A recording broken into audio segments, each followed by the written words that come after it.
শীতলকুচি বলে জায়গাটা, এইসব জায়গায় বর্ডার এরিয়া, ঠিক আছে।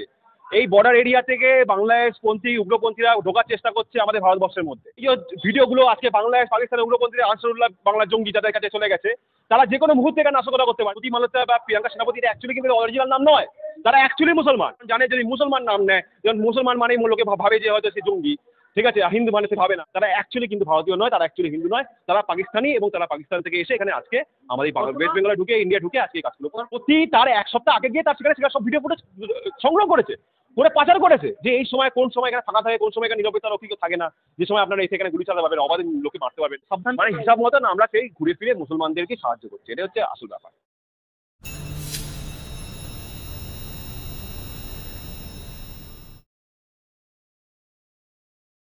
বারবার দেখা গেছে বাংলায় বহু কাশ্মীরি জঙ্গি পাওয়া গেছে, পরবর্তী সময় তাদেরকে ধরা হয়েছে এবং তার বিরুদ্ধে ব্যবস্থা নেওয়া হয়েছে।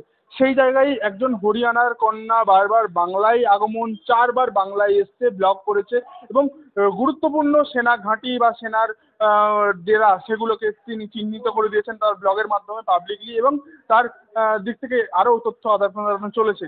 সেই জায়গায় শুধুমাত্র কি ওই জ্যোতি মালহোত্রার বাংলায় 4বার আসার মধ্যে কলকাতায় 3বার, কোথাও কি একটা বাংলা যোগ পাওয়া যাচ্ছে? অবশ্যই আমি এখানে বলবো যে এখানে বাংলাদেশের যে বর্ডার এরিয়াগুলো আছে, যেমন বনগা, টাকি বা ওই যে নর্থ সাইডে শিলিগুড়ি, কোচবিহারে যে ওই জায়গাটা, এই যে চিকেন্স থেকে ওই জায়গাটাও শীতলকুচি বলে জায়গাটা, এইসব জায়গায় বর্ডার এরিয়া, ঠিক আছে। এই বর্ডার এরিয়া থেকে বাংলাদেশপন্থী উগ্রপন্থীরা ঢোকার চেষ্টা করছে আমাদের ভারতবর্ষের মধ্যে, এবং যার ফলে আজকে এখানে যে এই ধরনের নাশকতামূলক কাজকর্ম আগামী দিন হতে চলেছে, এটা কিন্তু পুরোপুরি অবশ্যম্ভাবী, তারই ইঙ্গিত এটা। এই যে ভিডিওগুলো আজকে বাংলাদেশ পাকিস্তানের উগ্রপন্থীরা আনসারুল্লাহ বাংলা জঙ্গি যাদের কাছে চলে গেছে, তারা যে কোনো মুহূর্তে এখানে নাশকতা করতে পারে, কারণ তারা বুঝে গেছে এইসব এরিয়া তৈরি হয়ে গেছে, এবং বুঝে গেছে যে কোন সময় কোথায় যত বেশি গ্যাদারিং, মানে কোন জায়গায় তোমার ওপেনলি যেটা ওরা করলো, শ্যুট করলো, সেটা করলে অনেক অংশে মানুষ একসাথে মারা যাবে, এটা তারা বুঝে গেছে। আমি বলবো ইমিডিয়েটলি এইসব কলকাতার বিভিন্ন যে জায়গাগুলো যেগুলো দেখানো হচ্ছে এই ভিডিওর মাধ্যমে, সেগুলোকে চিহ্নিত করে সেখানে ইমিডিয়েট নিরাপত্তা বাড়ানো হোক, নাহলে কিন্তু এখানে আরেকটা পেহেলগাঁও ঘটনা আগামী দিন ঘটতে চলে। কথা শুধুমাত্র কি বাংলায় আসা, বাংলাতে একটা বিয়ে বাড়িতেও তিনি যোগ দিয়েছেন, বিয়ে বাড়িতেও আমন্ত্রিত ছিলেন দেখা গেছে ব্লগে। সেই দিক থেকে বাংলা সহ দেশের বিভিন্ন প্রান্তে জ্যোতি মালহোত্রার সঙ্গে আরো অনেকেই জড়িত থাকতে পারে কি? এই যে জ্যোতি মালহোত্রা বা আপনার প্রিয়াঙ্কা সেনাপতি বা ওই যে কি বলে হাদিম না কি নাম ওনার, যে পাকিস্তানের সাথে যুক্ত আছে, ঠিক আছে, তার সাথে যে এদের জ্যোতি মালহোত্রা বা প্রিয়াঙ্কা সেনাপতি এটা অ্যাকচুয়ালি কিন্তু অরিজিনাল নাম নয়, তারা অ্যাকচুয়ালি মুসলমান। তারা হিন্দু নাম নিয়ে এই ঘটনাগুলো ঘটাচ্ছে, কারণ জানে যদি মুসলমান নাম নেয়, যেমন মুসলমান মানেই লোকে ভাবে যে হয়তো সে জঙ্গি, ঠিক আছে, হিন্দু মানে সে ভাবে না। এইসব হিন্দু নাম নিয়ে তারা অ্যাকচুয়ালি কিন্তু পাকিস্তানি, দেখতে গেলে তাদের হয়তো পুরোপুরি পাকিস্তান ছিল, তারাই হয়তো পাকিস্তানে ভিসাও থাকতে পারে, পাকিস্তানে তারা বহুবার পাকিস্তানে গেছে, 3-4বার যাওয়া আসা করেছে, পাকিস্তানে হচ্ছে তাদের পাসপোর্ট, পাকিস্তানের পাসপোর্টও থাকতে পারে। এরা অ্যাকচুয়ালি এই হিন্দু নাম নিয়ে এই ধরনের জঙ্গি কার্যকলাপ করছে, তারা অ্যাকচুয়ালি কিন্তু ভারতীয় নয়, তারা অ্যাকচুয়ালি হিন্দু নয়, তারা পাকিস্তানি, এবং তারা পাকিস্তান থেকে এসে এখানে আজকে আমাদের ওয়েস্ট বেঙ্গলে ঢুকে ইন্ডিয়া ঢুকে আজকে এই কাজগুলো। কথা কোথাও কি ইন্টেলিজেন্স আরো বেশি স্ট্রং হলে, আরো বেশি শক্তিশালী হলে তাহলে কি পেহেলগামের হামলা আটকানো যেত? অবশ্যই আজকে এটা তো প্রমাণিত হয়ে গেছে যে যখন এই ঘটনাটা ঘটেছে সে সময় আমাদের ইন্টেলিজেন্স পুরো চুপ করেছিল। পেহেলগামে জ্যোতি যোগ হয়েছে।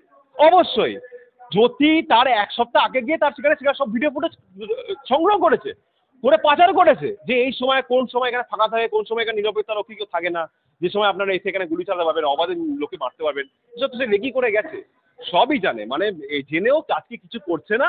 আমার মনে হয় কেন্দ্রীয় সরকারকে এই যদি এখনো তিনি না, 2026-এ ভোট আছে তো, ওই ভোটটা যদি ওইটা নিয়ে মানে বেরোতে হয়, তাহলে আমার মনে হয় এখনই সঠিক সময় আছে, দয়া করে আপনারা একটু স্ট্রিক্টভাবে অ্যাকশন নিন, আদারওয়াইজ আপনাদের কিন্তু খুব সমস্যা আছে। আমি এটা মনে করবেন না, আমি নিরপেক্ষ একজন আইনজীবী, কলকাতা হাইকোর্টের নিরপেক্ষ কথা বলছি, যে সেন্ট্রাল গভর্নমেন্ট হোক কি স্টেট গভর্নমেন্ট হোক, প্রত্যেককে উচিত হাতে হাত লাগিয়ে এই উগ্রপন্থীদের এগেইনস্টে লড়াই করা। অর্কদা, পাকিস্তানের যখন পাকিস্তানি জঙ্গি সংগঠনের ভারতে এসে পেহেলগামতে সাধারণ মানুষের উপর নির্বিচারে গুলি, জঙ্গি হামলা, তার পাল্টা যে অপারেশন সিঁদুর চালালো ভারত, সেই অপারেশন সিঁদুরে জঙ্গি ঘাঁটিতে আক্রমণ করা হবে, পাকিস্তানি সেনা ঘাঁটিতে কোনো রকম আক্রমণ হচ্ছে না। এই যে অপারেশন সিঁদুরের আগে প্রায় কিছুক্ষণ আগে সাবধান বাণী পাকিস্তানের উদ্দেশ্যে এস জয়শঙ্করের এই যে ভিডিও বার্তা, এটা কি আদৌ সঠিক ছিল? এটা কি আদৌ উপযুক্ত ছিল? এটা কি ভারতের নিরাপত্তা বিঘ্নিত করেনি বা সচেতন করে দেয়নি? আমাদেরকে তো বহুবার বলা হয়েছিল যে মিডিয়ার সামনে আমাদের বিভিন্ন কার্যক্রম ব্যাপারে কোনো কথা বলা হবে না, ওই জন্য আমরা কিছু বলিনি। কিন্তু জয়শঙ্কর উনি বিদেশ সচিব, উনি কী করে বললেন সেটা এখন তার বিবেচ্য বিষয়, এখন সেন্ট্রাল গভর্নমেন্ট সেটা দেখবে। তবে আমার মনে হয় যে কোনোভাবেই ইন্টারনাল ব্যাপার কখনোই ডিসক্লোজ করা উচিত নয়। এমনকি এরকম এবং খবর আসছে যে ওখান থেকে দাউদ ইব্রাহিম এবং ছোটা শাকিল ওই সব জায়গাতে থাকতে পারতো যারা দেশ ছেড়ে। এবং তারা এই যে আমি আবারও বলছি, তাহলে আমাদের ফিরে যেতে হবে সেই 1986 ওই সময়টায়, যেখানে মানিয়া সুরভে এবং দাউদ ইব্রাহিমের মধ্যে লড়াই হচ্ছিল আন্ডারওয়ার্ল্ডের মধ্যে ডন হিসাবে কে নিজেকে বোঝায়। যেহেতু মানিয়া সুরভে একজন হিন্দু ছিল, তাকে মেরে ফেলেছে তখনকার মুম্বাই পুলিশ, দাউদকে ছেড়ে দিয়েছে, দাউদ পালিয়ে চলে গেছিল দুবাইতে, তারপর সেখান থেকে পাকিস্তান।